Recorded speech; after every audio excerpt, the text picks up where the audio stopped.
कराची की वो वाहिद दुकान जहां रात भर इंसान नहीं, जिन्नात शॉपिंग करने आते हैं। कराची के इलाके ओल्ड सिटी एरिया में एक ऐसी दुकान मौजूद है जहां रात के वक्त जिन्नात खरीदारी करने आते हैं। ये दुकान बंस रोड पर मौजूद है, जिसे आधी सदी से जायद अरसा गुजर चुका है। अमूमन ये दुकान रात के वक्त खोली जाती है, जो सुबह की रोशनी होने से पहले बंद कर दी जाती है।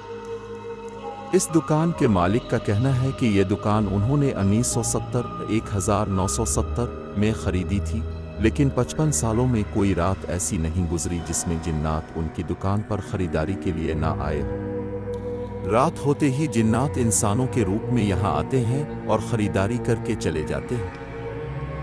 इस इलाके में रहने वाले लोग दावा करते हैं कि यहाँ रात के वक्त ऐसे लोग देखे जाते हैं जिन्हें देखते ही अंदाज़ा लगाया जा सकता है कि वो इंसानों में से नहीं। इस दुकान के मालिक का ये भी कहना है कि यहाँ पर आने वाले जिन्नात हमेशा सामान से ज़्यादा रकम देकर जाते हैं, जो सामान लेने के बाद फौरन ही गायब हो जाते हैं। कराची के इस इलाके में ये वाहिद दुकान है जो सारी रात खुली रहती है। इसी वजह से जिन्नात अपनी ज़रूरत का सारा सामान इसी दुकान से लेते हैं।